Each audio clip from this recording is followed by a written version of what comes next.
Buenos días, hermanos. Les saludamos desde la primera iglesia bautista de San Antonio de los Altos y realmente es un gozo y un privilegio poder compartir la hermosa palabra del Señor. Bueno, el domingo pasado culminamos con la última clase de Juan, del Evangelio de Juan, pero hoy queremos hacer un pequeño repaso de una síntesis del Evangelio para culminar definitivamente con esta serie. Jesús es la plenitud de Dios. Bueno, hermanos, vamos a orar, vamos a poner esta enseñanza en manos del Señor. Y que sea Él quien nos dirija y que también sea Dios quien toque los corazones, porque este Evangelio, ¿verdad?, que deja enseñanzas muy profundas. Oramos para poner esto en manos del Señor. Señor, te damos gracias, Padre, por esta oportunidad que tú nos das de compartir tu palabra, de estudiar y de profundizar en tus hermosas enseñanzas que nos has dejado. Ponemos esta clase en tus manos, Señor.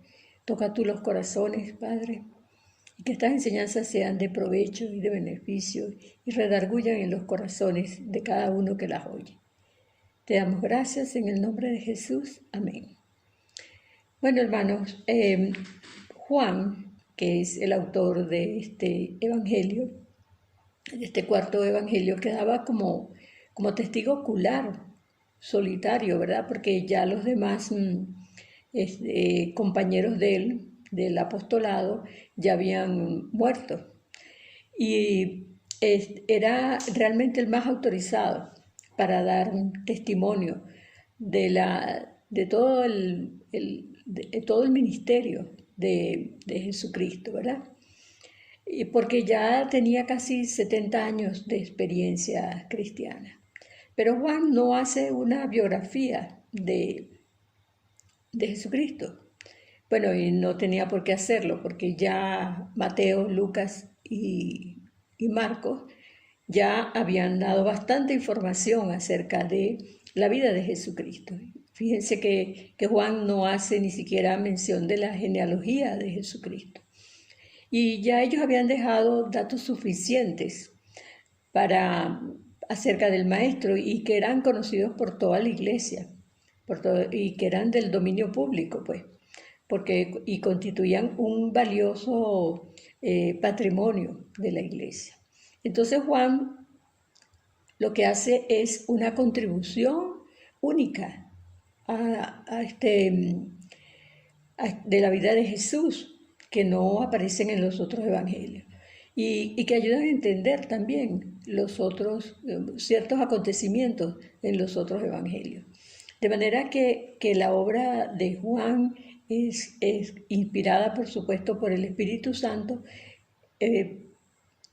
Tiene datos y acontecimientos, narra acontecimientos que solo aparecen en él, incluso señales que solo aparecen en Juan, como vamos a ver después.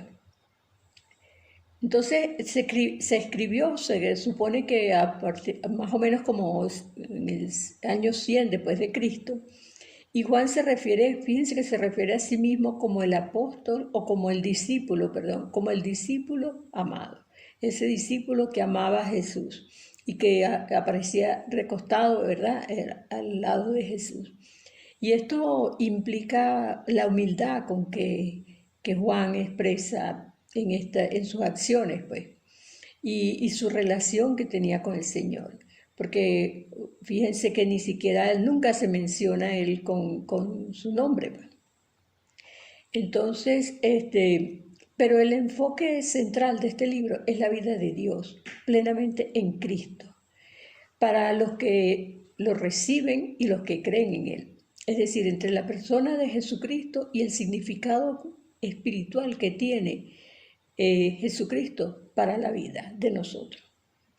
Entonces Juan relacionó las señales que Jesús había hecho en los días de su ministerio, algunas de las cuales estaban escritas también en los otros comentarios, y las manifestó para que la humanidad creyera que Jesús es el Cristo, y que creyendo en Él, que Jesús es el Cristo y es el Hijo de Dios.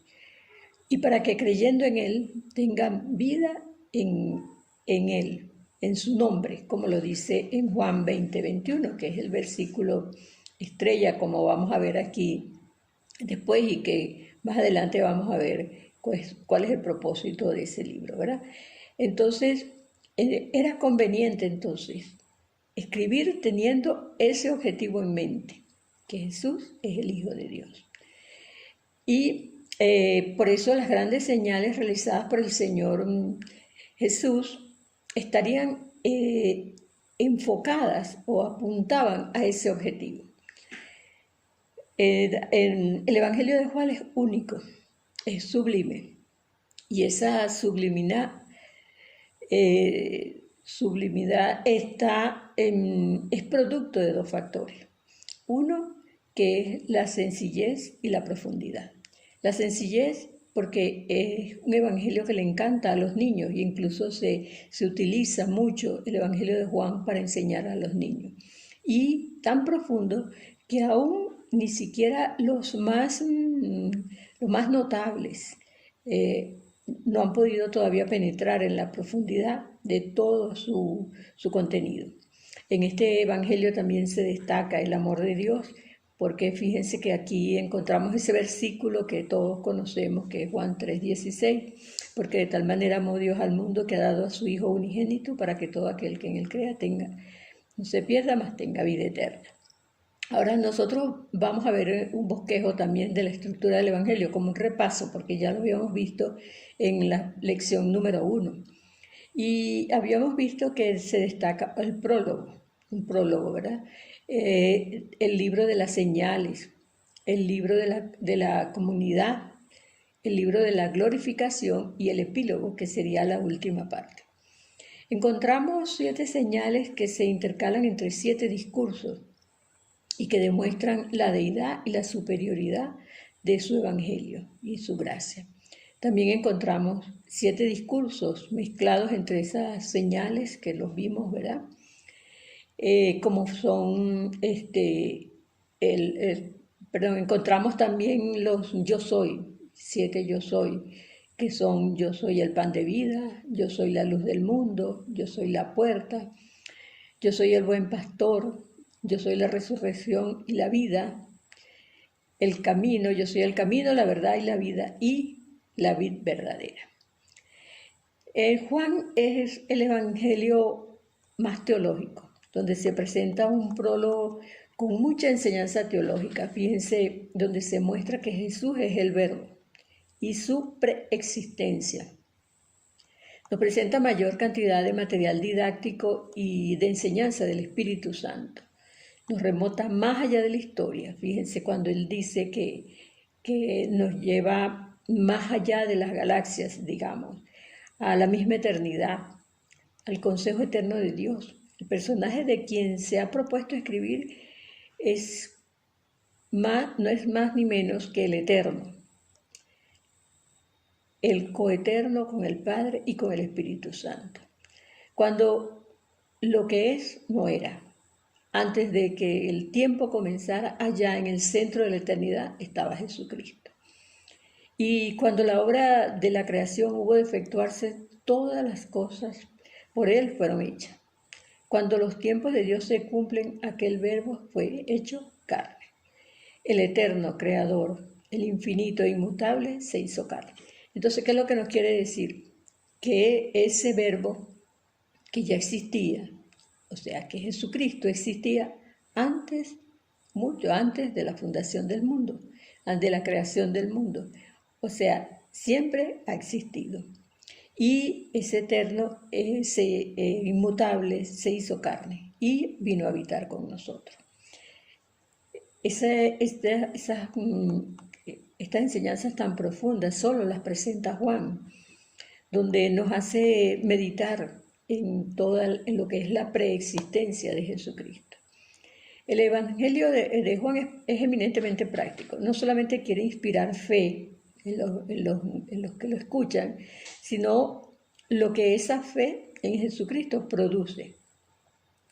Los milagros que va a relatar son, según su propia afirmación, señales del poder divino, pero también símbolos de la vida que Jesús comunica a los que lo escuchan. Como dice, pero a todos los que le recibieron, a los que creen en su nombre les dio potestad de ser llamados hijos de Dios. Eso lo vemos en Juan 1:12. Entonces Juan selecciona e interpreta de las muchas señales que hubo, se destacan 7 señales que las vimos. Uno, la primera señal es cuando Jesús convierte el agua en vino. Y Juan quiere que veamos aquí que no es solo que Jesús cambió el agua de las tinajas en vino, sino lo que quiere que veamos es que Jesús, cuando llega a nuestras vidas, produce una transformación en la persona, la cual le da una nueva calidad de vida. Y eso es lo que hace Jesús con nosotros. Cuando nosotros llegamos, aceptamos a Jesucristo, nuestra vida cambia. Hay una transformación maravillosa que nosotros mismos no nos explicamos. Y trae entonces una nueva calidad de vida. Eso significaba esa señal de cuando convirtió el agua en vino. La otra señal, la segunda señal es cuando él sana al hijo de un importante funcionario romano. El Señor le devuelve la esperanza a ese padre que estaba angustiado porque su hijo estaba enfermo. Y asimismo Jesús comprende a los padres y los acompaña en la crianza de los hijos. Si nosotros lo dejamos que Él nos guíe, que sea sus enseñanzas que nos guíen a la educación y a llevar nuestros hijos. Entonces el Señor también puede librarnos del temor y de la angustia al devolver esperanza al corazón de un padre. La palabra de Jesús es suficiente, tiene poder y no conoce distancia, porque fíjense que ese niño, ella estaba lejos, Jesús no lo tocó ni siquiera, solo dijo la palabra. La tercera señal que vemos es cuando Jesús sana a un paralítico. Y este pasaje nos deja una gran enseñanza para reflexionar, porque a veces nosotros podemos estar como ese hombre del estanque de Betesda, paralizados espiritualmente, especialmente en estos momentos que nosotros estamos viviendo. Aunque hayamos aceptado al Señor, nos olvidamos de su poder, de su misericordia y de su compasión. No nos acercamos a Él para buscar consuelo y paz para nuestra alma. Jesús, recordemos, es nuestro reposo.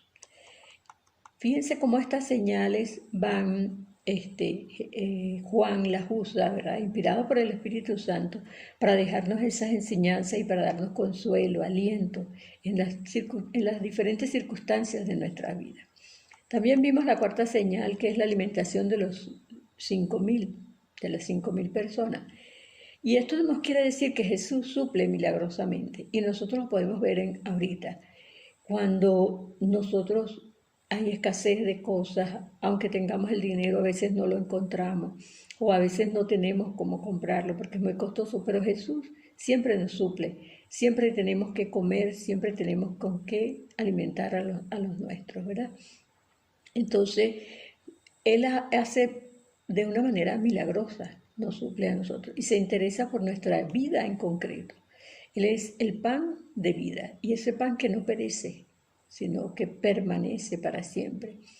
Entonces, Jesús está mostrando señales para indicarnos a nosotros que Él es el Hijo de Dios y para ayudarnos en la fe, pero fíjense, ellos no creían, ellos iban, los que estaban con Jesús en ese momento, iban era tras el alimento, pero no por las enseñanzas, no por el trasfondo que Jesús quería que ellos vieran. La otra señal que vemos es cuando Jesús anda sobre el mar. En este pasaje, Juan nos deja ver la soberanía y la deidad de Jesús. Juan nos deja que ilumine, Él nos deja ver que nuestros temores, nuestras dudas y soledades desaparecen cuando Jesús llega a nuestras vidas.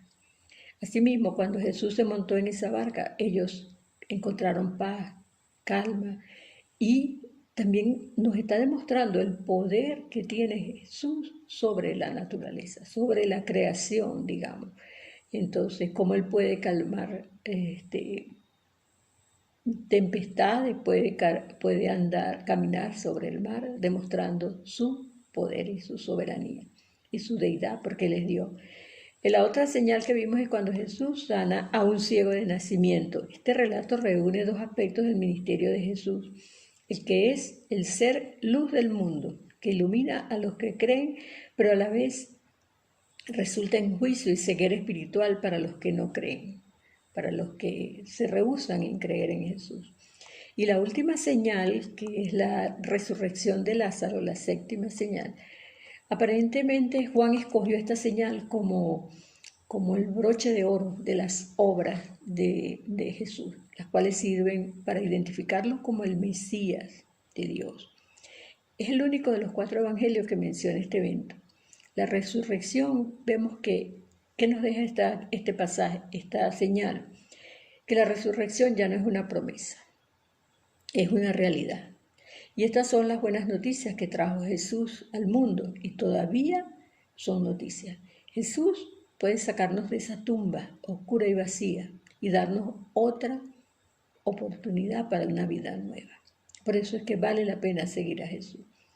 Entonces el Señor nos prepara para las circunstancias. Vimos también cómo el Señor nos prepara para las circunstancias fáciles y difíciles de nuestra vida. Fíjense que Jesús eleva al Padre la llamada oración sacerdotal. ¿Recuerdan? Cuando Jesús hizo esa oración tan hermosa en el capítulo 17, dice que es la más hermosa oración que ha sido dicha en toda la historia.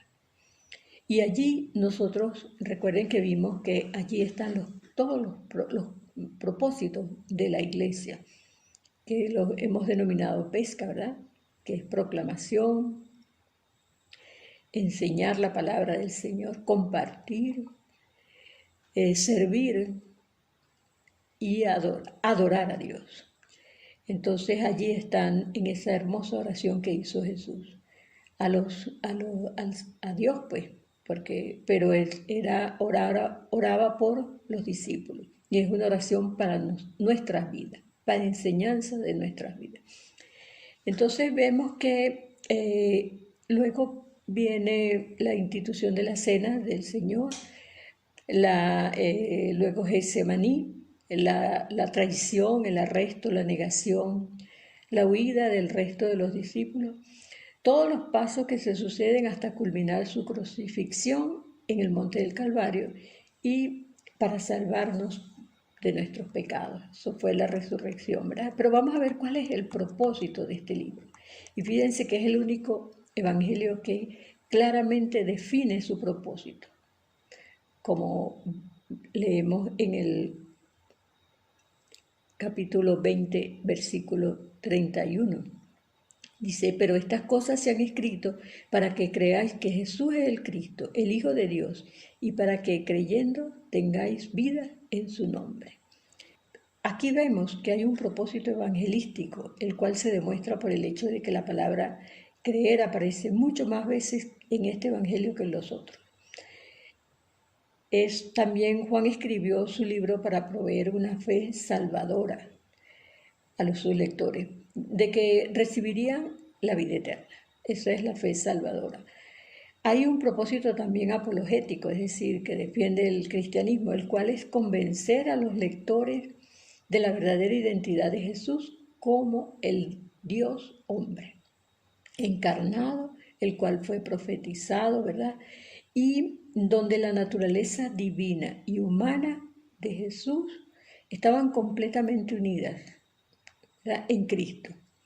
Esas dos características, la divinidad y la humanidad, se funden todas en una en Cristo. El Mesías es, como dijimos, el cual había sido profetizado y que vino ¿para qué? para salvar al mundo. Ese es el propósito del libro, donde él específicamente, Juan, deja dos versículos dirigidos solo a ese propósito. En resumen, el libro se enfoca en Jesús como el Verbo, ¿verdad? Como el Mesías, el Hijo de Dios. Es el que trae el regalo de la vida eterna a la humanidad. Y también el que lo rechaza o acepta el ofrecimiento. La contribución. Juan es el que presenta claramente la deidad y la preexistencia de Cristo. Los evangelios de Juan y Mateo son los que muestran las pruebas más fehacientes de que Jesús es el Cristo, el Mesías que esperaban. Y la misión mesiánica de Jesús comienza en Dios el Padre, ¿verdad? Quien lo envió y luego terminó cuando Jesús encomendó a la nueva comunidad mesiánica, con el poder de su espíritu, continuar su obra. Otra contribución de Juan, importante aquí, es la enseñanza trinitaria, es decir, la existencia de Padre, Hijo y Espíritu Santo, ¿verdad? Un solo Dios. Dios Padre, Dios Hijo y Dios Espíritu Santo, un gran aporte para la Iglesia. Este evangelio realmente es fascinante, maravilloso. Solamente aquí hicimos un bosquejo porque este es un evangelio muy profundo que requiere un estudio bien, dedicar bastante horas de estudio y pedirle dirección al Espíritu Santo para poder entender toda la hermosa riqueza que trae este evangelio. Bueno, hermanos, que el Señor los bendiga y esperamos que ustedes continúen profundizando en este hermoso evangelio. Dios los bendiga.